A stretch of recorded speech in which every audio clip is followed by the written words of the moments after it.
Jadi bahagia itu adalah fitrah, sifat dari alam. Makanya cetak biru jiwa itu sebenarnya bahagia.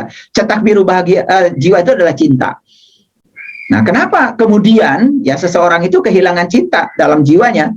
Itu karena cetak birunya itu sudah dipengaruhi oleh kehidupan. Karena dia selalu mengizinkan kehidupan mempengaruhi dirinya sendiri.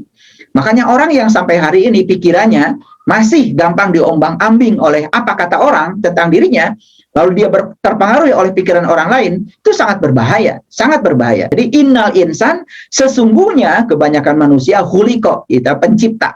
Pencipta apa? Pencipta halua. Jadi pencipta keluh kesah. Nah, manusia itu pencipta keluh kesah. Nah, kenapa dia mencipta keluh kesah? Karena dia masih dikendalikan oleh pikirannya. Karena keluh kesah itu adalah buah dari pikiran. Nah, keluh kesah biasanya yang terjadi akibat ya kita belum bisa menerima kenyataan hidup apa adanya. Lalu itu dikeluhkan. Nah, hati-hati ketika kita mengeluhkan sesuatu. Karena biasanya dikeluhkan itu sesuatu yang tidak kita harapkan kehadirannya. Padahal ketika kita mengeluhkan sesuatu yang tidak kita harapkan kehadirannya, maka yang tidak kita harapkan kehadirannya itu akan datang berulang-ulang. Nah, kemudian di situ berlaku yang namanya hukum tarik-menarik spiritual, namanya LOSA, Law of Spiritual Attraction. Yang paling spesifik adalah like attracts like, yang serupa menarik yang serupa. Ya, kira-kira ginilah gambaran sederhananya.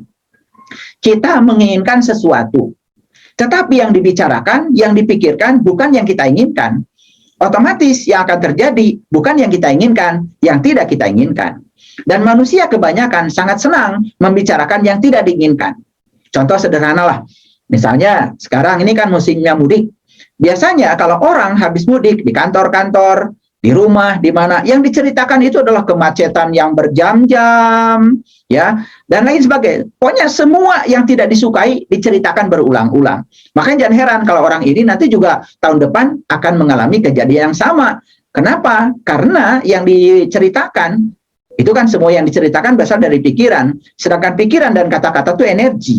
Energi itu adalah vibrasi. Vibrasi adalah frekuensi. Sebenarnya dia sedang menggetarkan semua yang ada di semesta ini yang frekuensinya sama untuk hadir berulang-ulang. Jadi hati-hati ketika kita menceritakan yang kita tidak suka.